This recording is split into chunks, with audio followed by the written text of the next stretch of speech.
नमस्कार दोस्तों, आप सभी का स्वागत है कॉन्सेप्ट एकेडमी की यूट्यूब चैनल पर। और आज जिस पेपर के बारे में डिस्कस करने जा रहे हैं वो आपका यूपीएससी ईपीएफओ जीएस का मॉडल पेपर है। ठीक है ना। इसके अलावा आपका लेबर लॉ से रिलेटेड भी आता है और आपका सोशल सिक्योरिटी से रिलेटेड पेपर आएगा, तो उसका भी मैं भेज दूँगा। ठीक है ना। इससे पहले मैं मैथ्स का दे चुका हूँ और इंग्लिश का दे चुका हूँ मॉडल पेपर फर्स्ट में। ये तीसरा टॉपिक है जीएस का। इसके लगभग 40 क्वेश्चन के आसपास पूछे जा सकते हैं, मिक्सड होंगे, तो ये थोड़ा आप दिमाग में रखना जीएस का। तो स्टार्ट करते हैं, पहला क्वेश्चन देखते हैं आज का। तो पहला क्वेश्चन लिखा हुआ है with reference to the Sadler Commission 1917। एक चीज़ बता दूं, सैडलर कमीशन जो था वो ब्रिटिश शासन में देखने को मिलता है आपको एजुकेशन में। ठीक है ना। तो एजुकेशन पॉलिसीज थी जो ब्रिटिश एरा में, उसमें से एक देखने को मिलता है सैडलर कमीशन 1917 का। इसके अलावा आपका हंटर कमीशन था। ठीक है ना। आई थिंक 1882 या 83 के आसपास का था। वो डिस्पैच आपने पढ़ा होगा। वो डिस्पैच जो था आपका लगभग ये था आपका 1854 के आसपास का। और भारत में बोला जाता है जो एजुकेशन पॉलिसी का जनक बोला जाता है, father of education, English education policy, तो लॉर्ड मैकाले को बोला जाता है। ठीक है ना, मैकाले को। ठीक है ना। तो लिखा हुआ है तो यहाँ पे लिखा कंसिडर द फॉलोइंग स्टेटमेंट। तो लिखा it focuses on the university education and the overlook primary and the secondary education. ठीक है। और सेकंड लिखा it encourage the female education. तो बोल रहा है इन दोनों में से कौन सा सही है। यहाँ पे जो की पॉइंट है पकड़ने के लिए वो ये लिखा हुआ है करेक्ट कौन सा है। कभी इनकरेक्ट रहता है लिखा हुआ, तो पहले इसको आपने हाईलाइट कर देना है कि करेक्ट बोल रहा है कि इनकरेक्ट बोल रहा है। तो इन दोनों में से करेक्ट कौन सा। अच्छा, सैडलर कमीशन की अगर मैं बात करूँ तो यहाँ पे देखो लिखा हुआ है the Sadler commission was set up to the study and the report on the problem of the Calcutta University, but its recommendation were applicable more or less to the other university also। था mainly तो Calcutta university के लिए आया था, पर कुछ जो दूसरी यूनिवर्सिटीज़ थी उसके लिए भी था। कि हाईलाइट देखेंगे तो लिखा it review the entire field from the school education to university school. मतलब अगर सैडलर कमीशन की बात की जाए तो रिफॉर्म्स आए थे आपके स्कूल से लेकर एजुकेशन, मान सकते हैं स्कूल एजुकेशन से लेकर यूनिवर्सिटी एजुकेशन तक। ठीक है। तो यूनिवर्सिटी एजुकेशन भी है और स्कूल एजुकेशन मतलब प्राइमरी और सेकेंडरी दोनों आ जाएंगे। ठीक है ना। पर जो मेन चीज़ यहाँ पर देखने में मिलती है वो लिखी हुई it held the view that the improvement of the university education improvement of the secondary education was the necessary pre condition. तो दोनों में क्या हुआ था, इंप्रूवमेंट था, ना कि ओवरलुक किया गया था प्राइमरी और किसको सेकेंड एजुकेशन को किसके सामने, यूनिवर्सिटी एजुकेशन के सामने। यहाँ पे जो बोला जा रहा है वो बोला जाए it focuses on the university education and overlook primary and the secondary. तो केवल और केवल यूनिवर्सिटी पे फोकस करनी है, नहीं, दोनों पे किया गया था। तो जो पहली आपकी बोल सकते हैं स्टेटमेंट है वो गलत है। ठीक है। यहाँ पे लिखा हुआ इट मेड फॉलोइंग रिकमेंडेशन। ठीक है। A separate board of the secondary and intermediate education should be set up for the administration and control of the secondary and the intermediate education. There should be the less rigidity in the framing university regulation. बिल्कुल सही है, बहुत ज़रूरी था कि बोल सकते हैं कि रिजिडिटी मतलब जो कठोरता है लॉज में उसमें कमी आए। ठीक है ना। एफिकेसी बढ़ाई जाए यूनिवर्सिटीज़ की। University should function as the centralised unitary residential teaching autonomous body rather than the scattered affiliated college. दूसरा जो आपका यहाँ पे लिखा हुआ है जो स्टेटमेंट है वो लिखा हुआ female education applied scientific and the technological education teacher training including those for the professional and the vocational colleges should be extended. तो मतलब यहाँ फीमेल एजुकेशन की भी बात हुई है, जो यहाँ पे लिखा हुआ it encourage the female education, तो सेकंड वाला सही है। तो इन दोनों में से सही कौन सा बनेगा, तो ये बनेगा आपका आंसर कौन सा, सेकंड वाला, सेकंड ओनली। ठीक है ना। नेक्स्ट चलते हैं। अच्छा, नेक्स्ट क्वेश्चन लिखा हुआ है कि which among the following was an important event during the viceroyalty of the Lord Dufferin. अगर आपको याद है तो लॉर्ड डफरिन जब आए थे तो एक सेकेंड, हाँ, तो मैं बोल रहा था कि लॉर्ड डफरिन कब आए। तो लॉर्ड डफरिन का जो था उस टाइम पे आपका जानते हो कि आईएनसी फाउंड हुई थी, इंडियन नेशनल कांग्रेस फाउंड हुई थी। तो ये 1885 की बात चल रही है। ठीक है। रामकृष्ण मिशन की बात करें तो ये 1897 में बना था और ये बनाया था स्वामी विवेकानंद ने। मुस्लिम लीग की बात करें तो ये आपका 1906 में फॉर्म हुआ था। और सेंसस जो था आपका जनगणना जो था वो 1872 में लॉर्ड मेयो के टाइम पे स्टेबलाइज हुआ था। और इसे मतलब हर दशक में किया गया था, तो वो किया गया था 1881 के। ये था आपका लॉर्ड रिपन के टाइम का। तो अगर यहाँ पे बात की जाए कि लॉर्ड डफरिन के टाइम क्या हुआ था, तो वो बना था founding of the Indian National Congress 1885 में। तो आंसर बनेगा थर्ड। तो लिखा हुआ है the establishment of the Indian National Congress happened during the viceroyalty of the Lord Dufferin. Indian National Congress was established in the 1885. The first session of the INC was held in the Gokuldas Tejpal Sanskrit College in Bombay. ठीक है ना, पहले I think ये पुणे में होना था, पर वहाँ पे क्या हुई थी, हैजा फैल गई थी, तो इसलिए शिफ्ट करके बॉम्बे में लाया गया था। और इसके जो फर्स्ट प्रेसिडेंट है वो WC बनर्जी थे, ये आप जानते हैं। लॉर्ड डफरिन के टाइम की अगर मैं बात करूँ तो 1884 से 1888 का था। लॉर्ड रिपन के बाद का काल माना जाता है। लॉर्ड रिपन जो थे वो लगभग 1880 से लेकर 1884 तक थे, ठीक है ना। तो 1884 से लेकर 1888 का माना जाता है। और इनकी वाइसरॉयल्टी में जो मेन फिनोमेना हुए थे, ये घटनाएं हुई थी, वो था थर्ड बर्मीज वॉर हुआ था 1885 में, ठीक है ना। और दूसरा था इंडियन नेशनल कांग्रेस स्टेबलाइज हुई थी। बात करें रामकृष्ण मिशन की तो 1897 में फॉर्म हुआ था बेल्लूर में। मुस्लिम लीग की बात करें 1906 ढाका में हुआ था। और पहला जो सिंक्रोनस सेंसस था वो 1881 में था। हालांकि 1871 में पहला सेंसस देखने को मिलता है, पर फर्स्ट सिंक्रोनस मतलब उसके बाद से आप जानते हैं कि हर 10 साल में क्या होता है, सेंसस होता है आपका। जैसे इस बार होना 2021 का, तो 2021 का अब तक इसलिए नहीं हुआ क्योंकि महामारी फैली हुई थी, नहीं तो 2011 का आप जानते हैं जनगणना जैसे 2011 की थी, उससे पहले 2001 में हुई थी। तो ये आप याद रखना। नेक्स्ट क्वेश्चन लिखा हुआ है Swadeshi movement was the result of the partition of the Bengal, which of the following statement is correct. अब यहाँ पे देखो ये करेक्ट लिखा हुआ है concerning the Swadeshi movement. Swadeshi movement हुआ था आपका जब आपका बंगाल पार्टीशन होता है तुरंत उसके बाद होता है, ठीक है ना।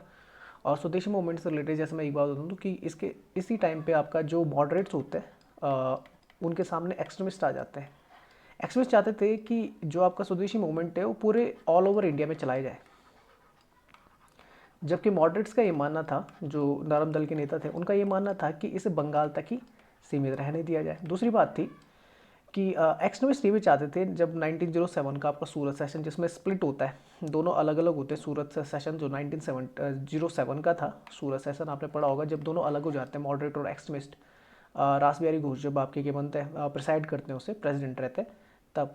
तो एक्सट्रीमिस्ट का एक चीज़ था कि एक्सट्रीमिस्ट किसको नेशनल एंथम बनाना चाहते थे, ये भी था। तो वो था वंदे मातरम, जो आज का आप नेशनल सॉन्ग देखने को मिलता है, भारत का नेशनल सॉन्ग है ना वंदे मातरम, तो वो बनाना चाहते थे उसे नेशनल एंथम। जबकि मॉडरेट्स चाहते थे कि नेशनल एंथम कौन सा बने, आपका जन गण मन। तो ये भी जरूर याद रखना, पूछा जा सकता है पेपर में। तो कौन सा करेक्ट है, तो लिखा हुआ Vande Mataram became the theme song of this movement. बिल्कुल सही है, वंदे मातरम को क्या कर दिया था इन्होंने, अपना थीम सॉन्ग बनाया था। वंदे मातरम देखने को मिलता है आनंद मठ में, और आनंद मठ लिखी किसने, आपके बंकिम चंद्र चटर्जी ने, ठीक है ना। तो ये थोड़ा दिमाग में रखना। तो पहला वाला सही है, बिल्कुल सही है, वंदे मातरम को उसमें थीम सॉन्ग बनाया गया था। It aim at the boycott the foreign made goods and adopting the Indian goods as an alternative. बिल्कुल सही है कि बॉयकॉट किया गया था फॉरेन मेड्स गुड्स को। बॉयकॉट मतलब बहिष्कार किया गया था, और उनकी जगह इंडियन गुड्स को क्या करना था, एज एन ऑल्टरनेटिव उनको अडॉप्ट करना था। तो ये भी सही है। The Shivaji and the Ganpati festival organise by the Tilak to deliver the Swadeshi movement. अच्छा, उसी टाइम पे देखने को मिलता है कि बाल गंगाधर तिलक द्वारा शिवाजी महोत्सव और गणपति फेस्टिवल, जो आज भी काफ़ी ज़्यादा मेन माना जाता है, काफ़ी ज़्यादा फेमस माना जाता है महाराष्ट्र की तरफ, खासकर जो आपका मराठवाड़ा रीजन है। तो ये थोड़ा दिमाग में रखना। तो तीसरा ऑप्शन भी आपका सही है, ठीक है ना। तो यहाँ पे जो ऑप्शन बनेगा वो बनेगा answer first, second and third. स्वदेशी मूवमेंट की अगर बात करें तो was the result of the partition of the Bengal. After the partition of the Bengal, Swadeshi and the boycott the movement was adopted as the mean of the integration. It was aimed at the self reliance की बात हुई थी, self determination and the self help की। तिलक called it the बहिष्कार योग, उन्होंने ये नाम दिया था, तो जरूर याद रखना। Vande Mataram became the theme song of this movement, ये भी याद रखना। स्वदेश, क्योंकि यहाँ पे कंफ्यूज करने के लिए वो जनगण मन को भी दे सकता है, ठीक है ना। पर बात यहाँ पे आ रही है क्योंकि एक्सट्रीमिस्ट ने इस मुद्दे को ज़्यादा तेज़ी से उठाया था, इसलिए याद रखना कि एक्सट्रीमिस्ट से आप कनेक्ट करेंगे किसको, वंदे मातरम को। Swadesh movement along with the boycotting movement aimed at the boycotting the foreign mades goods and the adopting the Indian goods, ये बता दिया मैंने, सेकंड वाला भी सही हो जाता है। Boycotting the public burning of the foreign clothes, picketing of the shop selling foreign goods were adopted. The Shivaji and the Ganpati festival was organised by the Tilak to deliver the swadeshi message to the masses, ठीक है ना। तो तीसरा भी यहाँ में सही हो जाता है। बाकी अगर बात करें तो नेशनल कॉलेज ऑफ बंगाल की स्थापना भी की गई थी अरविंदो घोष के द्वारा, ये आपने याद रखना। As its principal the National Education Council was stabilised in 1906, ये भी इंपॉर्टेंट है। उसी टाइम पर नेशनल एजुकेशन काउंसिल भी उसी समय फॉर्म्ड हुई थी स्वदेशी मूवमेंट के दौरान। It also change the character of the Indian National Congress. The Congress split into the moderates and the extremist at the Surat session. तो ये मैंने बताया 1907 में था, प्रिसाइडेड बाय द रास बिहारी घोष, रास बिहारी घोष, रास बिहारी बॉस मत लिख देना, वो आपके रेवोल्यूशन थे, ठीक है ना, क्रांतिकारी थे। तो ये रास बिहारी घोष हैं, ठीक है। 1907 का मुद्दा ये था कि तिलक या फिर जो बाल गंगाधर तिलक या लाला लाजपत राय में से चाहते, मॉडरेट एक्सट्रीमिस्ट चाहते थे कि उन्हें बनाया जाए, जबकि मॉडरेट चाहते थे घोष बने। तो इसलिए स्प्लिट देखने मिलता है। बाद में जाके आपका 1916 में दोनों एक साथ होते हैं, ठीक है ना। तो ये थोड़ा दिमाग में रखना। नेक्स्ट चलते, नेक्स्ट क्वेश्चन लिखा हुआ, विच of the following was the main objective being introducing the Rowlatt act. Rowlatt act आप जानते हैं कि इसी का विरोध होता है 1919 में, ठीक है ना। एक हिसाब से आज का जो आपका लगता है, जैसे आप मान के चलो कि जो आपका ये कर्फ्यू लग जाता है, या इस टाइम पे आपका कोविड के टाइम पे आपका क्या चलता है, जैसे आपका धारा कौन सी होती है, 144 होती है। तो ये लग जाती है कि 5 लोगों से ज़्यादा आपके इकट्ठा नहीं होंगे एक टाइम पे, और उन पे क्या होगा कि बिना किसी वारंट के उन्हें गिरफ्तार किया जा सकता है। सेम था, जैसे इसका एक टैगलाइन थी, नो दलील नो वकील नो अपील। इस तरीके की टैगलाइन थी कि आप अपील नहीं कर सकते, आप दलील नहीं दे सकते, आप वकील नहीं रख सकते, ठीक है ना। आपको कभी भी सरकार क्या कर सकती है, पुलिस क्या कर सकती है, आपको पकड़ सकती है। और आपका जो रिट्स राइट होता है ना, क्योंकि जैसे सुप्रीम कोर्ट की रिट्स होती है आर्टिकल 32 में, 226 में आपकी हाई कोर्ट की रिट्स होती है, जिसमें आपके 4-5 तरीके की आती हैं, जैसे हैबियस कॉर्पस आ जाती है, मैंडमस आ जाता है, सर्टोरियल आ जाता है, प्रोहिबिशन आ जाता है, क्यू वारंटो आ जाता है। तो हैबियस कॉर्पस जो रिट होती है वो हमें ये पावर देती है कि हमें ये अधिकार है जानने का कि हमें गिरफ्तार क्यों किया जा रहा है। यू हैव अ बॉडी, इसे बोलते हैं हैबियस कॉर्पस को। तो ये याद रखना। तो रॉलेट एक्ट आया था, आप जानते हैं 1919 में, जलियांवाला बाग जो हत्याकांड हुआ था वो इसी के विरोध में हुआ था, जब सैफुद्दीन किचलू और एक और थे आपके, मैं थोड़ा नाम भूल रहा हूँ उनका, 2 थे जिनके रिलीजमेंट के लिए क्या करते हैं लोग, क्या करते हैं वहाँ पर जलियांवाला बाग में क्या करते हैं, प्रोटेस्ट करते हैं, और उन पर अंदर गोलियाँ चला दी जाती हैं। तो पढ़ लेते हैं, देखो क्या लिखा, सत्यपाल मलिक आ गया दिमाग में, सैफुद्दीन किचलू और सत्यपाल मलिक डॉक्टर थे दोनों। तो लिखा to curve the growing the nationalist upsurge in the country. दूसरी लिखा to prevent the vernacular press act. Vernacular का यहाँ पर लेना देना है नहीं। वर्नाकुलर मतलब होता है कि जैसे वर्नाकुलर प्रेस एक्ट जो था वो 1880 के टाइप का था। वर्नाकुलर प्रेस एक्ट में ये था कि जो भारतीय समाचार पत्र थे, लोकल बोला जाता है, वर्नाकुलर मतलब तो लोकल लैंग्वेज में जो होते हैं, तो उन पर क्या लगा हुआ था आपका, उन पर लगा हुआ था बैन। और या फिर इस तरीके से होता था कि अगर कोई भी न्यूज़ छप रही है तो पहले उसे सरकार को दिखाना जरूरी होता था, वहाँ से सर्टिफाइड करना बहुत जरूरी होता था। तो वर्नाकुलर प्रेस एक्ट का यहाँ से कोई लेना देना नहीं, क्योंकि वो 40 साल पहले की न्यूज़ है। To prevent the growth of the Indian handicraft, इससे कोई लेना देना नहीं कि जो हथकरघा से रिलेटेड जो आपके उद्योग थे उनको प्रिवेंट करना था, तो ये भी गलत है। To give the power to the British जजेस to try the Indian offenders, तो ये भी क्या आपका गलत है। तो यहाँ पे जो आंसर बनेगा वो बनेगा आपका to curve the growing nationalist, जो आपके नेशनलिज्म उससे में आ रहा था, क्योंकि रॉलेट एक्ट ये देखने मिला था 1940 से लेकर 1918 तक। आप जानते हैं कि वर्ल्ड वॉर फर्स्ट हुआ था, और यहीं पे भारत क्या मांग करता है, यहीं पे भारत मांग करता है अपने किसके लिए, डोमिनेंट स्टेट्स के लिए, डोमिनेंट स्टेट्स के लिए। आगे शायद से एक क्वेश्चन आएगा, उसमें ये समझा दूंगा डोमिनेंट स्टेट्स क्या होता है, जिसको फुलफिल नहीं किया जाता अंग्रेजों के द्वारा भारत में। फिर उसके बाद भारत किस पे काम करता है अपने, बोलते हैं कि सेल्फ गवर्नेंस पे काम करता है, मतलब पूर्ण स्वराज पे काम करता है। तो उसको बात की जाएगी अभी, ठीक है ना, मैं बात बता दूंगा आपको। तो होता क्या है कि विश्व युद्ध खत्म होने के बाद, ठीक है, नेशनलिज्म काफ़ी ज़्यादा हावी होने लग जाता है अंग्रेजों पर, क्योंकि हालांकि अंग्रेज जीत जाते हैं पर उनकी हालत भी काफ़ी ख़राब रहती है, ठीक है ना। तो उस समय नेशनलिस्ट अफसर्स को ख़त्म, नेशनलिस्ट जो आपका ग्रोइंग रहता है उसको कम करना इनका टारगेट रहता है लॉर्ड एक्ट के थ्रू। तो पढ़ लेते हैं, देखो यहाँ पे लिखा हुआ है, the government of India was ready with the repression during the even after the first world war. Throughout the war repression of the nationalist has continued. उनका दमन करने की उनकी नीति थी। The revolutionaries has been hunted down and hanged and imprison, फांसी भी दे दी जा रही थी या फिर उन्हें जेल में ठूस दिया जा रहा था। मैंने other nationalist such as the Abul Kalam Azad, जो आपके फर्स्ट एजुकेशन मिनिस्टर थे, उन्हें भी क्या किया जाता है, जेल में डाला जाता है। The government that decided arm itself with the more far reaching powers which went against the accepted the principle of the rule of the law to be able to suppose those nationalists who was refused to satisfied with the official reforms for the session यहाँ पे लिखा हुआ है for this reason in March 1919 the government pass the Rowlatt act. याद रखना कि पास कब हुआ था, तो मार्च 19 को हुआ था। मैं यहाँ पे लिख देता हूँ मार्च 1919 को सॉरी। तो ये पास होता है आपका, even though every single Indian member of the central legislative council opposed it. ये जरूर याद रखना है कि जो सेंट्रल आपकी लेजिस्लेटिव काउंसिल में जितने भी आपके इंडियन मेंबर्स रहते हैं वो सब इसको अपोज करते हैं। उसमें कौन कौन रहते हैं, मोहम्मद अली जिन्ना भी रहते हैं, मदन मोहन मालवीय भी रहते हैं, और मजहर उल हक जो रहते हैं वो रिज़ाइन भी करते हैं उस मेंबरशिप से, याद रखना, क्योंकि बिल्कुल जितने भी इंडियंस रहते हैं इसका विरोध कर देते हैं। Sorry. This act authorized by the government to imprison any person without trial and the conviction the court of law. देख रहे हो, बिना किसी ट्रायल के और बिना किसी conviction of the court of law के उसे गिरफ्तार किया जा सकता है।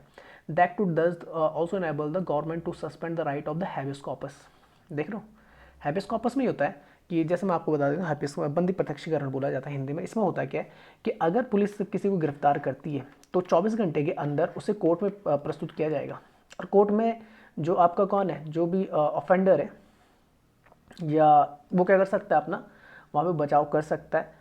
तो इस तरीके से 24 घंटे के अंदर ये खत्म था, ठीक है ना, कोर्ट के पास नहीं जा सकते। तो हैबियस कॉर्पस यहाँ पे बिल्कुल क्या कर दिया गया था, सस्पेंड कर दिया गया, which had been the foundation of the civil liberties in the Britain, ठीक है ना। अच्छा, आगे लिखा हुआ है, just 6 months before the Montford reforms were to put in to the effect, 2 bills were introduce in the imperial legislative. 2 bills हुए थे इंट्रोड्यूस, पहला जो था वो ड्रॉप्ड हो गया था, दूसरा जो था वो था आपका extension to the defence of the Indian regulation act 1915 was passed. ये जरूर लिख लेना है, यहाँ पे जो बोर्ड में लिखा हुआ है, extension to the defence of the Indian regulation act 1915 was passed in the March 1919। इसी को नाम दिया गया Anarchical and the Revolutionary Crime Act, और इसका जो पॉपुलर नेम था रॉलेट एक्ट। वो इसलिए था क्योंकि इसको जो कमीशन कर रहे थे उनका नाम था सर सिडनी रॉलेट, जो इसको चेयर कर रहे थे। ये थोड़ा दिमाग में रखना, ठीक है ना, तो ये थोड़ा दिमाग में रखना। To investigate the seditious conspiracy on the Indian people, the committee had recommended the activists should be deported to imprisoned without trial for the 2 years। तो कितने साल के लिए, 2 साल के लिए। That even position in the seditious newspaper would be adequate even to even of the guilt। the act allowed the political activities to be tried without juries, देखो, and even imprisoned without the trials। तो ये थोड़ा दिमाग में रखना। बाकी लिखा तो the law of the habeas corpus, the basic civil liberty was sought to be suspended, ठीक है ना। The objective of the government was to replace the repressive provision of the war time defence of the India act 1915 with the permanent law. तो ये याद रखना, इसका इस bill का अगर कभी नाम पूछा जाता है तो action on the defence of the Indian extend हुआ था, Defence of India Regulation act 1915, दूसरा नाम था Anarchical and the Revolutionary Crime Act. जैसे रॉलेट एक्ट बोला है, रॉलेट एक्ट इसलिए बोला जाता है क्योंकि कमीशन को हेड करने वाले कौन थे, सर सिडनी रॉलेट थे, ठीक है ना। तो ये लिखा था, this was strict control over the press and the government was armed with the variety of the powers to deal with anything the authorities choose to consider as a terrorism and the revolutionary tactics. तो ये था आपका कौन सा, Rowlatt act. ये थोड़ा दिमाग में रखना है आपने।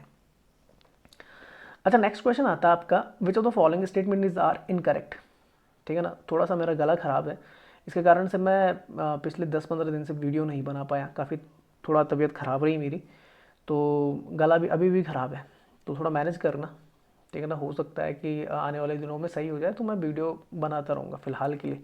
जितने पेपर होंगे, खासकर जैसा आपका EPFO का पेपर होने वाला है तो उसकी वीडियोज़ मैं बनाता रहूँगा जितनी भी बन पाएंगे मुझसे।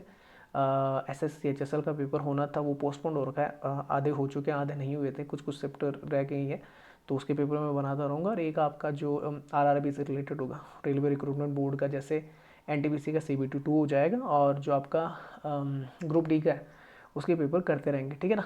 तो थोड़ा मैनेज करना, आवाज़ में थोड़ा सा मुझे लग रहा है कि मुझे थोड़ा सा खराश है, खांसी भी हो रही है, तो थोड़ा सा मैनेज करना आप लोग, ठीक है ना। तो चलते हैं नेक्स्ट क्वेश्चन में, which of the following statement is are incorrect. अब यहाँ पे देखो इनकरेक्ट लिखा हुआ है, तो ये जरूर पकड़ लेना है कि इनमें से गलत कौन सी। चोरी Chaura incident took place in the 1922, बिल्कुल सही है, कोई गलती नहीं है। The Kushinagar district of Uttar प्रदेश, बस यहीं पे थोड़ा दिमाग में रखना, कुशीनगर नहीं था, वो था गोरखपुर,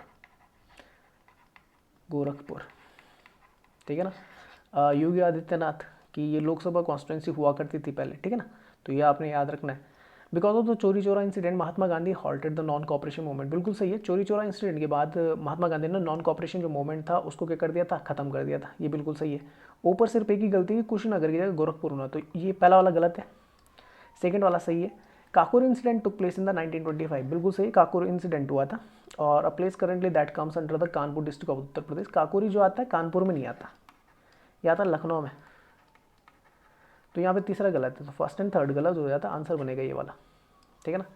तो लिखा हुआ Chauri Chaura incident took place in the 1922 Gorakhpur district, और देखो लिखा हुआ है Gorakhpur district of the Uttar Pradesh, hence statement first is incorrect. In the Chauri Chaura incident protesters set the fire a police station that led to the death of the 23। अब हुआ क्या था कि उस समय रैलियाँ वगैरह चल रही थी, तो एक जो आपका जो चोरी चोरा इंसिडेंट हुआ था जहाँ पर ये गोरखपुर में, तो वहाँ पर क्या बोलते हैं आपकी जो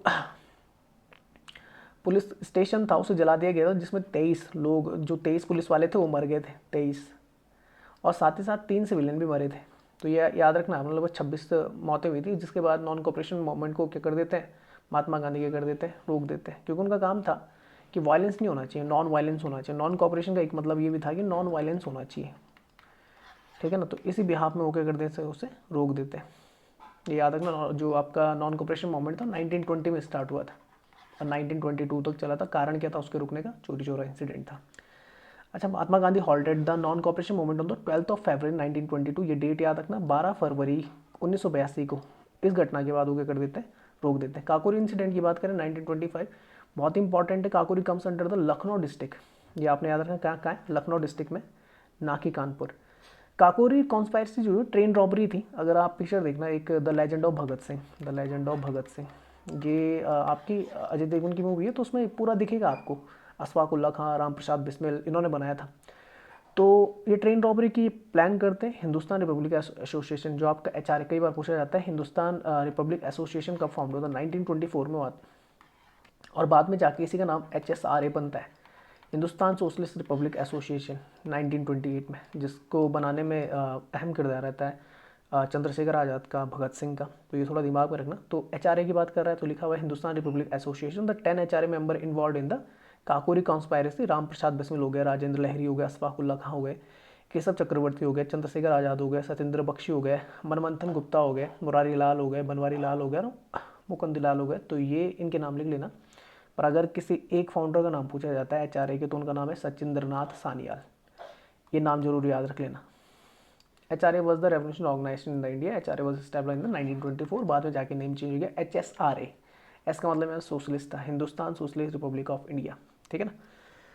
ये जो विचारधारा थी तो थोड़ा सा कम्युनिस्ट विचारधारा थी।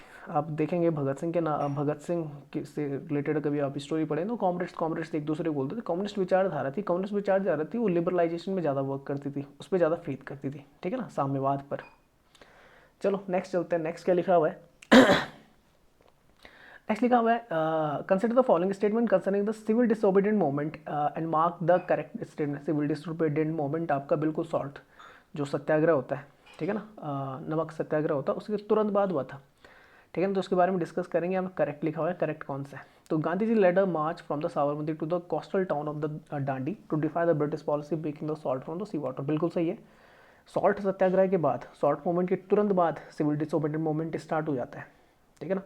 12 मार्च 1930 को सॉल्ट सत्याग्रह वहाँ से निकलते हैं, साबरमती अपने आश्रम से निकलते हैं और डांडी की तरफ निकलते हैं, कोस्टल एरिया की तरफ रहता है जहाँ पे नमक बनाया जाता था। और ये चलता आपका 6 अप्रैल तक। 6 अप्रैल को ही क्या हो जाता है आपका, सिविल डिसोबीडिएंट मूवमेंट स्टार्ट कर देते हैं। तो ये थोड़ा दिमाग में रखना, बिल्कुल सही है पहला। नेक्स्ट लिखो नो टैक्स कैंपेन, कोई टैक्स नहीं दिया जाए, no payment of the chaukidari tax system. अच्छा एक चीज़ याद रखना, चौकीदारी का एक्ट पूछा जाता है, अंडर द चौकीदारी एक्ट 1856 का था। इसे याद करने का तरीका है कि इसके तुरंत बाद 1857 में आप जानते हैं रिवॉल्ट होता है, ठीक है ना, स्वतंत्रता संग्राम होता है 1850। तो याद रखना चौकीदारी एक्ट जो था उसमें था कि पुलिस को ये अलाउ हो गया था कि वो टैक्स कलेक्ट कर सकती थी किसानों से, ठीक है ना। Provide fund to keep the chowkidar in the villages, याद रखना। तो ये भी सही है। And the defence of the forest law ETC became the integral part of the civil disobedient movement, ठीक है। कोई भी टैक्स नहीं देगा, क्योंकि सिंपल सी बात थी, अंग्रेजों ने उस समय क्या कर दिया था कि नमक पे क्या लगा दिया था आपका टैक्स लगा दिया था, जिसका भारी विरोध हुआ था बोल के, क्योंकि नमक तो हर चीज़ में पड़ता है, आपका खाने में हर चीज़ में आपका लगभग नमक पड़ता ही है। तो ये थोड़ा दिमाग में था। तो उस टैक्स को हटाने के लिए बाकी टैक्सेस को देने से भी मना किया था, किसने, आपका महात्मा गांधी जी ने। तो सेकंड वाला भी सही है। He agree to call off the satyagraha in the exchange of an equal negotiating role at the London conference. London conference वही है आपका जिसको बोलते हैं राउंड टेबल कॉन्फ्रेंस, ठीक है ना। और कई बार पूछा जाता है कि महात्मा गांधी ने कौन से राउंड टेबल गोलमेज सम्मेलन था वो अटैम्प्ट किया था, वो तो 1931 का। तो ये भी सही है आपका। तो यहाँ पे लिखा हुआ है, तो तीनों सही है, फर्स्ट सेकंड एंड थर्ड तीनों सही है। तो लिखा हुआ on March 12 1930 Gandhi ji led 241 miles, लगभग 241 माइल्स चले थे march from the Sabarmati. Miles का अगर बोला जाएगा लगभग 1 माइल्स में आपका 1.6 किलोमीटर होता है। तो कैलकुलेट कर लेना, लगभग 500 के आसपास आ जाएगा। तो march Sabarmati to the coastal town of the Dandi to defy the British policies making the salt from the sea water. तो पहला तो सही है। Civil disobedient movement broke out all over the India as a result of this act. Gandhi ji was arrested on the May 5. याद रखना कि गांधी जी को arrest कर लिया गया था 5 मई को, ठीक है ना, as a result of the defying the British policy of the salt making. Gandhi was release on the from the prison on the January 31 1931 को उन्हें जेल से छोड़ा जाता है. He agree to call off the satyagraha in the exchange of for the an equal. तो वो बोलते हैं कि मैं सत्याग्रह छोड़ दूंगा, सिविल डिसोबीडियंट मूवमेंट खत्म कर दूंगा, इक्वल निगोशिएटिंग होनी चाहिए लंदन कॉन्फ्रेंस में ऑन इंडियाज फ्यूचर्स. तो तीसरा भी सही है. In August 1931 Gandhi ji travel to the conference. तो याद रखना sole representative of the nationalist Indian National Congress, INC को क्या करते हैं वहाँ पर क्या करते हैं आपका रिप्रेजेंट करते हैं. और एक चीज़ मैं बता दूँ, इनका पूरा बना रखा रहता है प्लान कि अगर वहाँ पे हमारी बातों को नहीं माना जाता तो सिविल डिसोबीडियंट मूवमेंट को उसमें पॉज करते हो, ठीक है ना, होल्ड पे रहता है. तो जैसे मैं आऊँगा बोल के क्या कर देंगे, स्टार्ट कर देंगे, फिर से उन्हें जेल में डाल दिया जाता है पर उस टाइम पे, ठीक है ना, यरबड़ा में. The meeting was disappointed by the British leader and the acknowledged as the force they could not suppress or ignore. The salt was chosen the symbolise of the start from the civil disobedient movement because the salt was deemed as a something on which each Indians had the basic rights. देखो कि salt पे क्या था, सभी का क्या था, basic right था. जैसे हमारे फंडामेंटल राइट्स होते हैं वैसे बेसिक राइट्स की बात वहाँ पे की गई थी. As a consequences of the no tax campaign payment of the chaukidari tax was refused. देने से मना कर दिया. Under the Chaukidari Act 1856 the police has allowed to collect the tax from the peasant and the provide the fund to keep the chaukidari in the villages, ठीक है ना. Defence of the forest laws was notice. तो यहाँ पे तीनों सही हो जाता है. नेक्स्ट चलते हैं.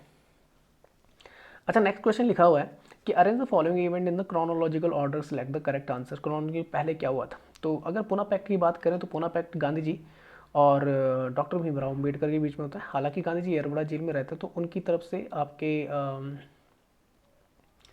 मदन मोहन मालवीय साइन करते हैं इस पैक्ट को, ठीक है ना. तो ये तो हुआ था आपका 1932 में, ठीक है. गांधी इरविन टॉक होती है आपकी 1931 में होती है. ये वही टॉक थी जिसमें महात्मा गांधी बात रखते हैं कि जो आपके भगत सिंह, राजगुरु और सुखदेव की फांसी को टाल दिया जाए, पर इरविन वहाँ पे मानते नहीं है, ठीक है ना. क्रिप्स मिशन जो था 1942 के आसपास का है. इसके बारे में डिस्कस करेंगे. सिविल डिसोबीडियंट मूवमेंट अभी बता दिया 1930 में आपका स्टार्ट होता है, बिल्कुल. तो जो पहला बनेगा वो बन जाएगा आपका चौथा, ठीक है ना. फिर आपका कौन सा है, गांधी इरविन पैक्ट है, फिर पूना पैक्ट है और फिर क्रिप्स मिशन है. तो ये थर्ड वाला आपका आंसर बन जाएगा. थोड़ा बहुत बात कर लेते हैं फिर से. सिविल डिसोबीडियंट मूवमेंट तो मैंने बता दिया कि साबरमती आश्रम से लेकर डांडी तक जाते हैं. तो 12 मार्च 1930 को आपका सॉल्ट मूवमेंट स्टार्ट होकर 6 अप्रैल को सिविल डिसोबीडियंट मूवमेंट उसके टाइम पे स्टार्ट हो जाता है. 5 मई को गिरफ्तारी होती है. जनवरी 1931 को गांधी जी को रिलीज़ किया जाता है. फिर वो राउंड टेबल कॉन्फ्रेंस में जाते हैं, फिर गिरफ्तारी हो जाती है 1932 के आसपास. तो गांधी इरविन टॉक जो हुई थी वो मार्च 5 1931 को हुई थी, ठीक है ना.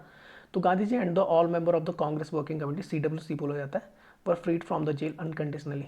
जेल से छोड़ा जाएगा जितने भी लोगों को सिविल डिसोबीडियंट मूवमेंट के तहत गिरफ्तार किया गया है उनको अनकंडीशनल, मतलब किसी भी कोई भी कंडीशन नहीं मानी जाएगी, उनको छोड़ा जाएगा. Initiate discussion with the viceroy Lord Irwin उस समय रहते हैं. Later the pact was signed in the Delhi which came to be known as the Delhi pact, या गांधी इरविन टॉक्टे से बोला जाता है. याद रखना कि गांधी इरविन एग्रीमेंट को ही क्या बोला जाता है, दिल्ली पैक्ट बोला जाता है, ठीक है ना. तो एक बात रहती है कि कई सारे जो आपके क्या रहते हैं CWC के मेंबर रहते हैं, कई सारे हजारों में रहते हैं. वहीं दूसरी तरफ कौन रहते हैं आपके भगत सिंह, आपके सुखदेव और राजगुरु. तो इन पे बात होती है कि भाई गांधी जी इनकी भी बात करते हैं. ये थोड़ा दिमाग में रखना. कई लोग ये मानते हैं कि गांधी जी ने क्या कर दिया था, इनकी बात ही नहीं की गई थी बात कि कम से कम इनको क्या कर दिया जाए, लाइफ टाइम इम्प्रिजमेंट में आपका इनके सज़ा को बदल दिया जाए. तो इरविन नहीं माने थे, ठीक है ना. तो इरविन इस मुद्दे पर अटक गए थे, या तो इनको छुड़ाओ या तो इनको क्या लाइफ, इस तरीके से कुछ था, पर मान नहीं रहे थे इन्हें छोड़ने के लिए. तो ये देखा गया कि 3 की जगह अगर हज़ारों लोगों को मैं बचा सकता हूँ तो मुझे ये करना चाहिए. गांधी जी ने वही किया, ठीक है ना. और फिर एक दूसरी बात थी कि गांधी जी नॉन वायलेंस को नहीं मानते थे. तो ये थोड़ा दिमाग में रखना. बचाने की कोशिश की गई थी उनकी तरफ से. पूना पैक्ट की बात करें 1932 में भीमराव अम्बेडकर जानते हैं नेगोशिएट करते हैं, काफ़ी ज़्यादा चिढ़ जाते हैं भीमराव अम्बेडकर जब महात्मा गांधी अड़ जाते हैं, नहीं होगा बोल के. क्यों होता क्या है कि कम्युनल अवार्ड बांट दिए जाते हैं. कम्युनल अवार्ड्स का मतलब ये है कि ट्रॉफी दी जाएगी.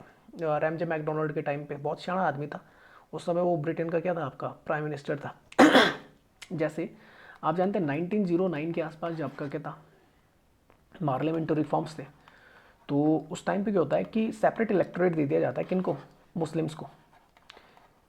सेपरेट इलेक्टोरेट का मतलब होता था कि अगर कोई मान लो कोई आपका कोई भी एक जगह है तो वहाँ पे अगर उसे सेपरेट इलेक्टोरेट में डाल दिया गया है सॉरी, अगर उसे सेपरेट इलेक्टोरेट में डाल दिया गया है तो उसका सिंपल सा रीज़न ये बनेगा कि वहाँ पे जो आबादी मुस्लिम आबादी है, अब वहाँ पे चाहे हिंदू रहें कोई भी रहे, उनको वोटिंग राइट्स नहीं होंगे, मुस्लिम उम्मीदवार ही उठेगा और वहाँ के मुस्लिम लोग ही वोट करेंगे। ये होता है आपका सेपरेट इलेक्टोरेट। अगर मान लो वहाँ पे हिंदू भी है, मान लो एक जगह में आपके 100 लोग हैं, उसमें से आप मान लो कि 60 मुस्लिम हैं, 30 आपके हिंदू हैं और 10 अदर है, तो अगर वो जगह सेपरेट इलेक्टोरेट में डाली गई है तो मुस्लिम ये जो 60 लोग हैं यही क्या करेंगे, वोट करेंगे। एक मुस्लिम ही आपका क्या होगा, उम्मीदवार होगा, उसी को वोट किया जाएगा, इनको वोटिंग राइट नहीं होती। ये होता है सेपरेट इलेक्टोरेट। बात समझ में आ गई। हालांकि जब आपका मॉन्टेग्यू जेम्स फोर्ड आता है बाद में जाके 1919 में, तो वहाँ पे जो दूसरी माइनॉरिटीज़ रहती हैं, हिंदुओं को छोड़ के दूसरी माइनॉरिटीज़ रहती हैं, उनकी बात की जाती है। और ख़ासकर हिंदुओं में भी बात की जाती है। जो हिंदुओं में बात की जाती है किसकी, आपके जो बैकवर्ड क्लास रहती है, एससी रहते हैं, शेड्यूल कास्ट।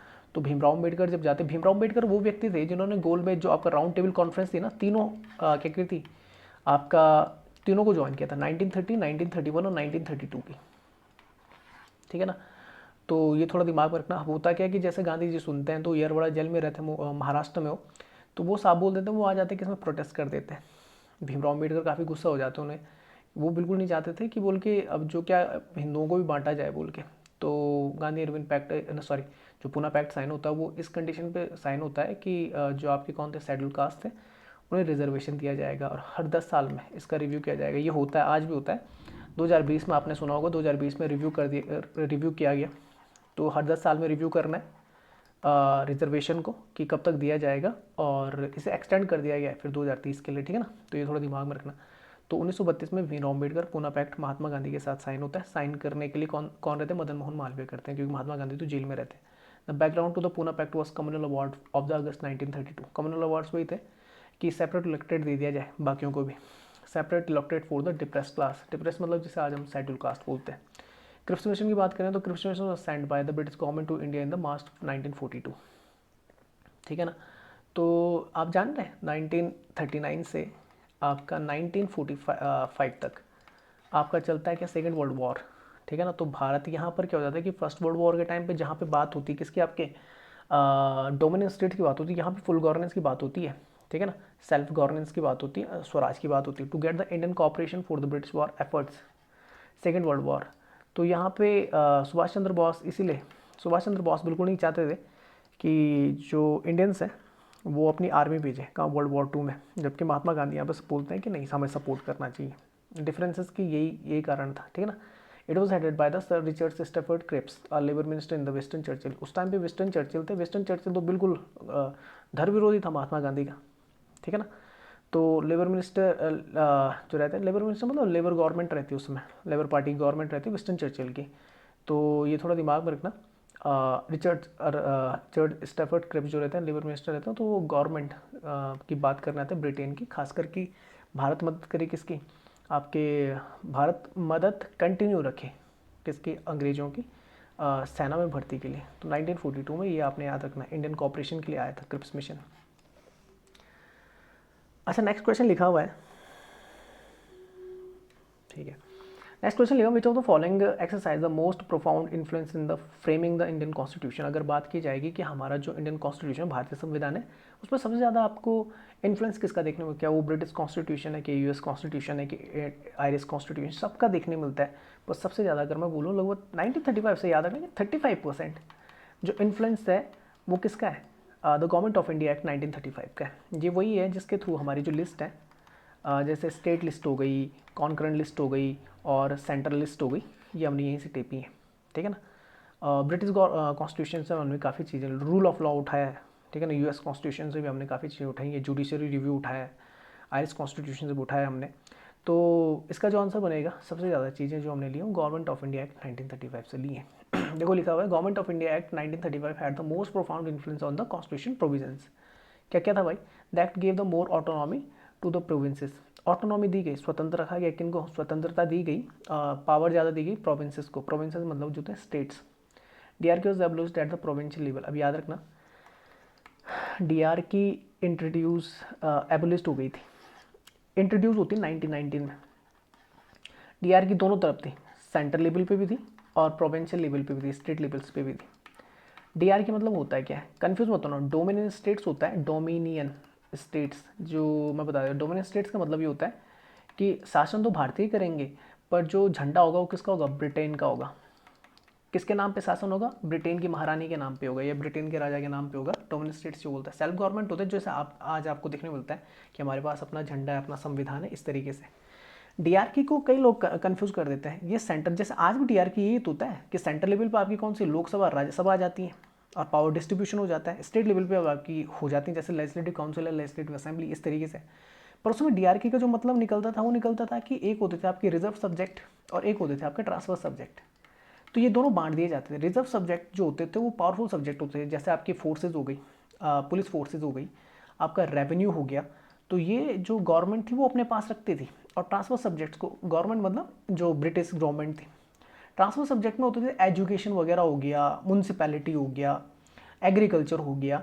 तो इनको किसको दे दिया जाता, ये भारतीयों को दे, इन्हें बोलते हैं ट्रांसफर सब्जेक्ट्स। तो ये होती है डीआर की, ठीक है ना। तो ये बांट दिए गए थे सब्जेक्ट्स।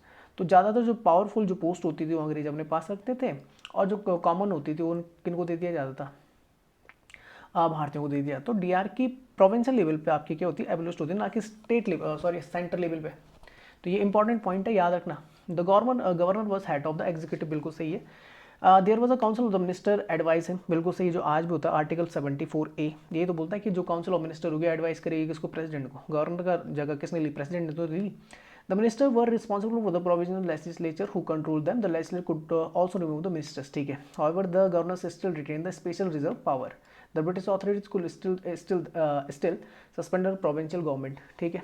ये क्या कर सकते हैं, जैसे आपका आर्टिकल 350 से राष्ट्रपति शासन है, सेंटर क्या कर सकता है कि अगर कुछ लगता है, लोचा लगता है स्टेट्स में, तो वहाँ पे क्या राष्ट्रपति शासन लगाया जाता है, वहाँ की सरकार को, चुनी हुई सरकार को हटाया जा सकता है। डीआर के एट द सेंटर, ये उस समय थी, ठीक है ना। तो सिर्फ स्टेट लेवल पे थी, प्रोविंशियल ये जरूर याद रखना। The subject and the federalist में आता है, ठीक है ना। फेडरलिस्ट जो होती है आपकी, जो सेंटर लिस्ट होती है, ठीक है ना। तो दो में डिवाइड था, एक तो होती है रिजर्व सब्जेक्ट, होता है transfer subject. The reserve subject were the control by the governor, reserve जो होता है गवर्नर जनरल करता था, वो administer them with the help of the 3 counsellor appointed by him. They were not responsible to the legislature, कोई legislature से related नहीं था, ठीक है ना। सारी पावर गवर्नर जनरल के पास होती थी। दे सब्जेक्ट इंक्लूड डिफेंस होता था, बताया था, ठीक है ना।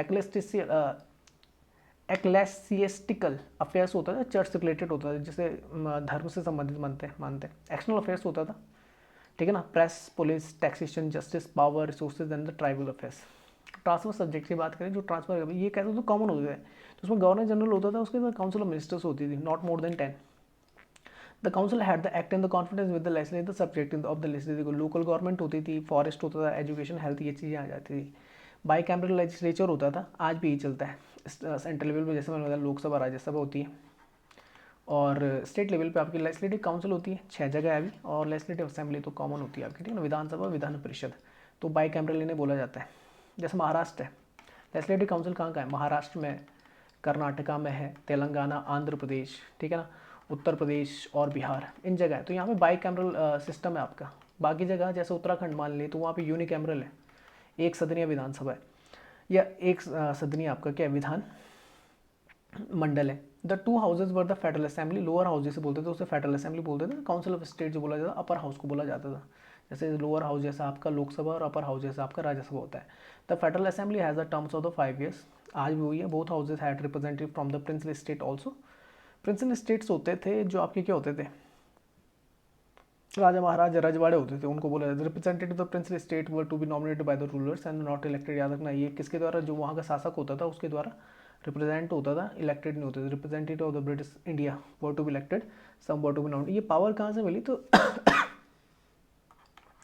1858 का गवर्नमेंट ऑफ इंडिया एक्ट आता ना, उस समय दे दी जाती पावर। तो were to be elected, some of the nominated by the governor general, they were to be separate electorate for the minority communities, women and the depressed class. Bicameral were the introduce in the some provinces also the, like the Bengal, Madras, Bombay, Bihar, Assam and United province. United province UP को बोला जाता है, उत्तर प्रदेश को। Federal court की बात करें तो federal court was selected in the Delhi for the resolution of the dispute between the federal court, जिसे आज का सुप्रीम कोर्ट बोला जाता है आपका, also between the centre for the provision. It was to have the 1 chief justice and the not more than the 6 जजेस। आज estimate ऐसे 34 जजेस आपके, 1 + 33, एक CGI होता है और 33 आपके अलग होते हैं। ठीक है, नेक्स्ट चलते हैं। ठीक है, अच्छा एक क्वेश्चन है, चलो होमवर्क है, आप मुझे बताएंगे कि आपके नए चीफ जस्टिस ऑफ इंडिया कौन है। ठीक है ना, तो ये आपके लिए होमवर्क है, नहीं तो मैं ही डाल दूंगा कमेंट बॉक्स में। ठीक है ना, अगर आज आंसर नहीं आता, आज या कल में आंसर नहीं आता हूँ, कमेंट बॉक्स में मैं ही डाल दूंगा CGI ऑफ इंडिया कौन है इसके। ठीक है ना, तो secretary of the state for the India would stead have a term of the adviser, franchise थी this act into the direct election in India for the first time. तो franchise इसे बोलते हैं आपका यूनिवर्सल एडल्ट फ्रेंचाइज या universal adult suffrage भी बोलते हैं। इंडिया में 61st अमेंडमेंट था। पहले जो एज होती थी ना आपके वोट देने की, वो होती थी 21 साल, वोट देने की एज बोल रहा हूँ। तो 61st अमेंडमेंट आया था 1988 का, उसमें जो हुआ था आपका, तो वहाँ से 21 से कितनी कर दी गई थी, 18 कर दी गई थी, ये याद रखना हमने। 61st amendment constitutional amendment act 1988, तो 21 साल से कितनी कर दी जाती है, 18 कर दी जाती है। आज भी ये 18 साल से अगर आप बड़े हैं तो आप वोट दे सकते हैं। लेकिन 21 साल जो है वो आपके म्यूनसिपैलिटी हो गया, पंचायती हो गए, उस चुनाव में अगर लड़ते हैं, जैसे प्रधान के चुनाव है, वहाँ पर आप 21 साल के तो आप लड़ सकते हैं। 25 साल होती है आपकी लोकसभा या फिर विधानसभा के लिए, विधायक के लिए लड़ सकते हैं, सांसद के लिए लड़ सकते हैं। 30 साल होती है राज्यसभा या फिर आपकी जो राज्यसभा के लिए होती है। ठीक है ना, और 35 साल आप जानते हैं राष्ट्रपति उपराष्ट्रपति। Reorganization, Sindh was carved out of the Bombay, Bombay presidency से सिंध को अलग कर दिया गया था। सिंध आज जो पार्ट है वो पाकिस्तान का। बिहार और उड़ीसा को सेपरेट किया जाता है, किससे, बंगाल से, ये आप याद रखना। और Burma was separated from the India, तो बोला जाता है म्यांमार जो बना था वो 1936 या 37 के आसपास बना था। तो गवर्नमेंट ऑफ इंडिया एक्ट 1935 का था, उसके थ्रू क्या हुआ था, म्यांमार अलग हुआ था, किससे, पहले हमारे पार्ट था। अच्छा नेक्स्ट क्वेश्चन लिखा हुआ है कि consider the following statement with reference to the Mountbatten plan. तो इसे आपका 3 जून प्लान भी बोलते हैं, डिकी बर्ड प्लान भी बोलते हैं। डिकी बर्ड जो था वो माउंटबेटन का निकनेम था। Is sought to be given the dominant states to the India and the Pakistan, बिल्कुल सही है। अगर कभी पूछा जाता है कि भारत को कभी डोमिनेंट स्टेट्स मिला था, हाँ बिल्कुल, भारत रहा है डोमिनेंट स्टेटस में रहा है। वो रहा है आपका जब 1947 से लेकर जब आज़ाद हुआ था, और जब तक हमारा कॉन्स्टिट्यूशन तैयार नहीं हुआ था 1950 या 49 याद रखो, क्योंकि 49 नवंबर में बन के तैयार हो गया था। तो यहाँ तक हम डोमिनेंट स्टेट्स में रहते हैं। ठीक है ना, वही बता दें हम, डोमिनेंट स्टेट मतलब सेल्फ रूल तो होगा, पर किसके अंडर होगा, ब्रिटिश क्वीन या ब्रिटिश शासन के अंतर्गत ही होगा। तो डोमिनेंट स्टेट्स बने थे, बिल्कुल सही है। It provide for the setting of the boundary commission, boundary commission बने, जैसे आपका मैकमोहन लाइन फॉर्म हो गई थी, रेडक्लिफ हुई थी, डूरन लाइन हुई थी, ये फॉर्म हो गई थी। The plan lacked any provision for the conducting referendum to determine the which side is the reason would, नहीं लैक्ड नहीं हुआ था, बिल्कुल सही है कि रेफरेंडम हुआ था कि जो मुस्लिम मेजोरिटी वाले एरिया थे वो पाकिस्तान को दिए जाएंगे। तो एक बना था आपका ईस्ट पाकिस्तान, एक बना था वेस्ट पाकिस्तान, जहाँ पे मुस्लिम मेजोरिटी थी। ईस्ट पाकिस्तान आज का आपका बांग्लादेश है। ठीक है ना, तो ये बना था भाई, यहाँ पर रेफरेंडम बिल्कुल हुआ था। ठीक है ना, तो लिखा तो Mountbatten plan as the 3 June 1947 plan came to be known as the south to the effective as early transfer of the power on the basis of the dominant states for the 2 successive state India and the Pakistan, hence statement first is right. ठीक है, तो पहला सही हो जाता है, मैंने बताया। Congress was willing to accept the dominant status while the because it felt it must assume full power immediately and meet the boldly explosive situation in the country the silent। अब देखो यहाँ पे तो आप सबको जैसा पता होगा कि उस समय जब जैसे डोमिनेंट स्टेट्स बना था, तो जो भारत के पहले गवर्नर जनरल बने थे वो कौन बने थे, आपके माउंटबेटन, तो सर माउंटबेटन ही बने थे। ठीक है ना, वही अगर बात की जाएगी पाकिस्तान, पाकिस्तान ने माउंटबेटन को नहीं लिया था। पाकिस्तान में मोहम्मद अली जिन्ना बने थे, मोहम्मद अली जिन्ना, ये वहाँ के बने थे, आपके गवर्नर जनरल बने थे, याद रखना। ऐसे लियाकत अली पहले प्रधानमंत्री बने थे। साइलेंट फीचर देख लेते माउंटबेटन प्लान की, तो मुस्लिम डोमिनेट एरियाज में be separated from the dominion, in this case the domination would be constituted by partition of the Bengal and Punjab. इन दोनों का होना था, बंगाल का जो पार्ट था वो ईस्ट पाकिस्तान में गया था, और पंजाब का ज़्यादातर पार्ट था वेस्ट पाकिस्तान में गया था। तो हुआ था भाई, लेक नहीं हुआ था, मतलब कमी नहीं रही थी। सिमिलर सिलहट, सिलहट तो देखने में मिलता है, ये देखने में मिलता है सिलहट की अगर बात है असम और ये बांग्लादेश की बॉर्डर पे, बांग्लादेश में आप आज की डेट में अगर आप देखेंगे सिलहट कहाँ पे पड़ता है आपका, बांग्लादेश में। इन द आशा पर ऑल्सो भी given the verdict in the referendum whether they were willing to join the Muslim area in the Bengal. The boundary commission was to be defined the boundaries of the Hindu and the Muslim provision of the Punjab and Bengal। तो बता दिया मैंने, जैसे Durand line थी तो ये अफगानिस्तान पाकिस्तान के बीच में, रेड क्लिफ लाइन है, ठीक है ना, तो भारत और पाकिस्तान के बीच में, मैकमोहन लाइन है अरुणाचल प्रदेश की तरफ है। तो ये थोड़ा दिमाग में रखना। The representative of the Muslim dominated area could form a separate constitution making body on the constitution assembly. चलो नेक्स्ट चलते हैं, और इसको लास्ट क्वेश्चन रखेंगे। मैं सोच रहा था 20 क्वेश्चन हो जाएंगे पर 10 ही हो पाए। ठीक है ना, एक्सप्लेनेशन देते देते, क्योंकि लगभग वीडियो 44 मिनट का बन चुका है। तो देख लेते हैं, लास्ट रखते हैं, फिर मैं तुरंत बाद दूसरी वीडियो भी क्या कर दूंगा, अपलोड कर दूंगा। विच of the following was not a policy of the Congress rule in the provinces during the 1937-1939 में जब पहली बार चुनाव होते हैं ना, तो याद रखना कि उस समय कई बार सिर्फ इतना ही बता दिया जाता है कि जो आपका नॉर्थ वेस्ट फ्रंटियर प्रोविंस था, जिससे आपका आज की डेट में जैसे आपका पाकिस्तान ऑक्यूपाइड कश्मीर आ जाता है या गिलगित बाल्टिस्तान वाला आ जाता है, वहाँ पर क्या हुई थी, कांग्रेस की सरकार बनी थी। बंगाल में भी कांग्रेस की सरकार बनती है, बस इतना ही बता दिया जाता है। पर जब बाद में चुनाव होते हैं 1945 के आसपास, तो उस समय फिर वहाँ पर कौन आ जाती है पावर में, वहाँ पर आ जाती है आपकी कौन सी, मुस्लिम लीग पावर में आ जाती है। जो मुस्लिम मेजोरिटी वाली जो आपकी पार्टीज रहती हैं वो पावर में आती है, इसलिए उस हिसाब से अलग होती है। तो बिल्कुल गलत मत समझ जाना। इन चुनावों में हालांकि कौन आई थी, कांग्रेस पावर में आई थी उस तरफ। तो लिखा हुआ है which of the following not, देखो की पॉइंट है, not a policy of the Congress ruling in the provision during the 1937-39।